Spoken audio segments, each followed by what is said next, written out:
What's up, guys? I just back with another video. This time we back. Video on movies I thought were weird by Derek FDB.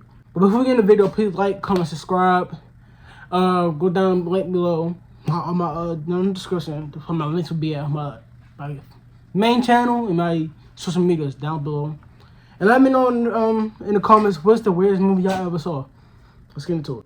You know, movies are something that I've come to love as I've gotten older. I wasn't one to sit down and watch many of them when I was younger, but nowadays, I like to consider myself a moviegoer, a connoisseur. However, as you guys may know, for every few good movies, there's always the weird one. That movie that either leaves you so uncomfortable, or so confused, or so I don't know what to feel. So today I'll be going over some of the movies I thought and even some of y'all thought were super weird. Like one weird movie that immediately comes to mind is Zootopia. Now this one may be a surprise to y'all because it's such a popular film. It's a Disney movie about a society of animal people, you know, bunnies, giraffes, donkeys. Almost every animal you can think of, it was there. You can see why it's so popular, but I regret to inform y'all, it's weird. Don't get me wrong though, it's an enjoyable movie with the usual Disney twist villain and a really powerful message about the prejudice minorities could face. You know, I liked it, but I can't help but think Mickey knew what this would create. He knew where the money was, he knew who the target demographic was.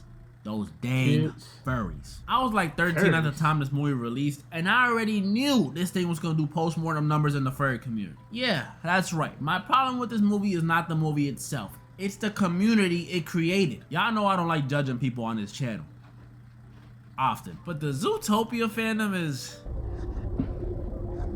weird. Like, come on, bro. What is this? Or this? Or this? Like, what y'all can call me a crazy conspiracy theorist, but I know they played into it on purpose. Like, they literally have this one scene in the movie where our main characters go to like this yoga place, and every animal there has no clothes on. Like, they're meant to be naked. I get it's supposed to be funny, haha. But they always pause. You got elephant poom poom all up in your face. Like, talking about some yoga. What kind of sick cover up is this? This is a Diddy party for animals. Then, if you also notice, out of all the animals I mentioned earlier, the bunnies, the giraffe, the donkeys, all those, they're missing one very, very popular animal. That's right. Monkeys. There's no form of monkeys in Zootopia at all. No apes, no chimps, no baboons, nothing. The creator says because they want to stay as far away from humans as possible and primates are too close to humans and blah blah blah. That's obviously a lie. Bad excuse. I ain't even come from a monkey. My mom is clearly human, okay? The reason they actually excluded them is because no furries dress up as monkeys. They're still pandering. When you think of furry, monkey doesn't come to mind. That would have been bad marketing. Furries don't look like Curious Georges or King Kongs. They look for nine-tailed foxes and Charizards for some reason. Ugh. That's the only reason they wouldn't include monkeys. Either that or they foresaw this whole pox situation we got going on in the world right now.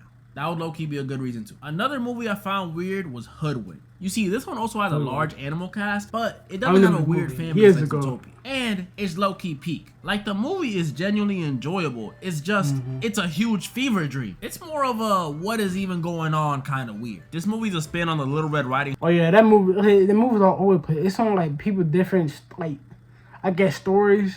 I forgot, but that movie is it's all over the place. But then it's on like somewhere or near the end it come together.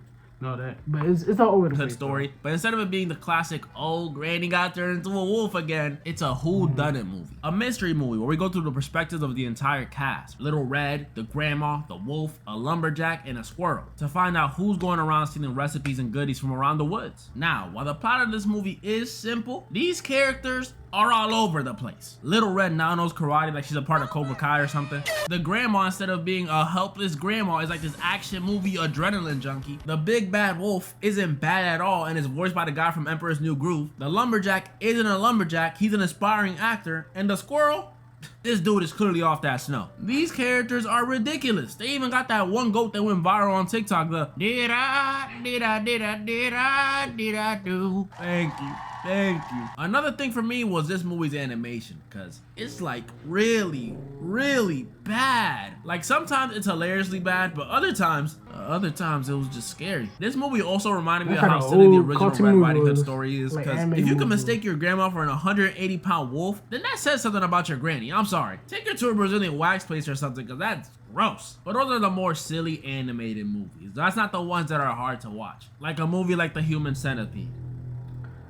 I don't think I have to explain why this one was so disturbing. I mean, the title Don't even pretty do much it. tells you a crazy scientist wanted to make a human centipede for some reason, so he made a human centipede for some reason. If you want to know more about how it works, just watch that South Park episode. I'm not even gonna recommend the movie. Another one of those hard to watch ones is Midsummer. And I'm saying it now. If you're a kid, please avoid this movie. And if you're an adult, definitely avoid this movie. Unless you go through some form of mind strengthening training, just don't watch it. This movie is the definition of uncomfortable. It touches upon and shows a bunch of stuff that could get this video the age restriction of death. So YouTube, please chill. This movie's about this girl named Danny and her boyfriend who are not in the happiest of relationships, I'll say. They're a little toxic and the boyfriend might not love her anymore. And after Danny goes through her very own Sasuke Uchiha origin story, like, it was bad. Her boyfriend, and some friends go up to Sweden for this super rare once in a blue moon midsummer festival. And when they get there, that's when stuff gets weak. The people in this village are pretty much a cult with these weird practices like euthanizing their elders, making some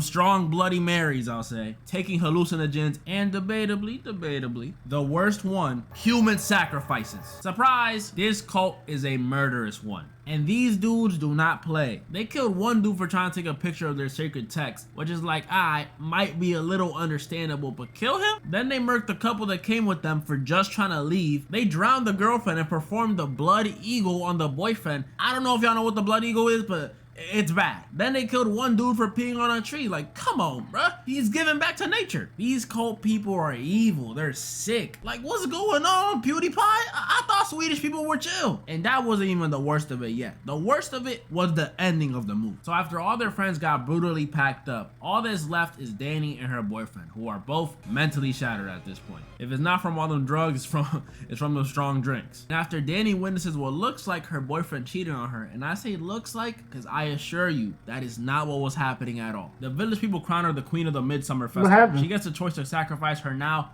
paralyzed cheater boyfriend, and yes, they did paralyze him, or a random sweet old innocent villager. And obviously she chooses the boyfriend. This scene is just so messed up because it's like, okay, he's not the best person, but if you know the context of what Danny saw happen in that room, this is just a huge misunderstanding. The dude did not cheat on her. It was more like he was being forced to cheat, if you get what I'm saying. Then after Danny's decision, they burn all the sacrifices in this like triangle building. All the Swedish people start screaming and dancing, and Danny smiles, finally feeling content. Content in quotations because she pretty much lost her mind. When you finish this movie, it's just like, what did I just watch? Then you realize this movie was made by the same dude who made Hereditary and The Strange Thing About the Johnsons. And if you've never seen that film, now that's a weird film.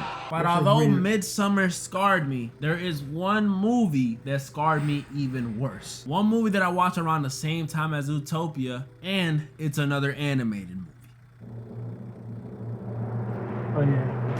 Sausage Party. I'm sure some of y'all remember this one, and if you don't, good.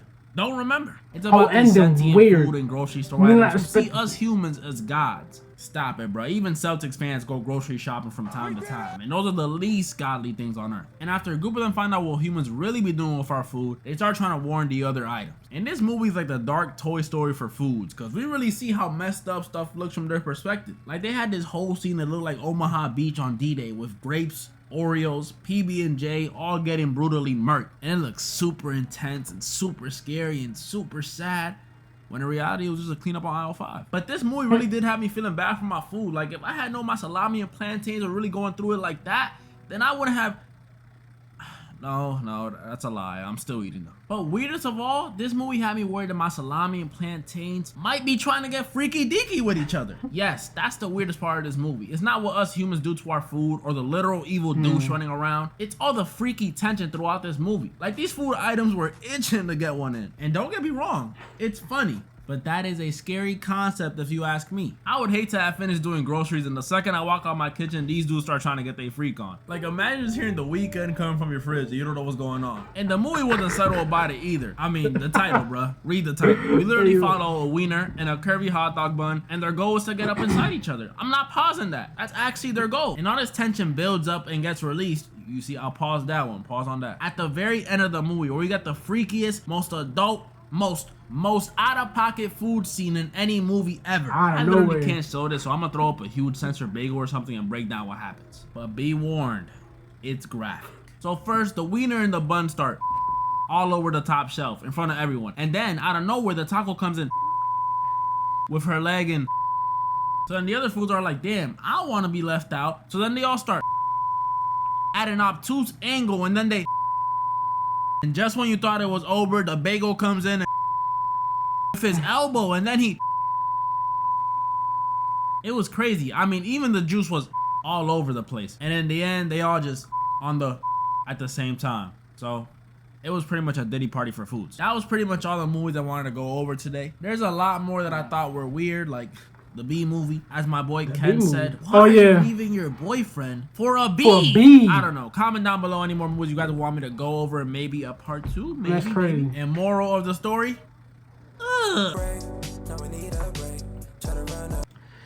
Like, I hope y'all enjoyed that video. Yeah, especially the B movie. I just realized the B movie. I watched that shit.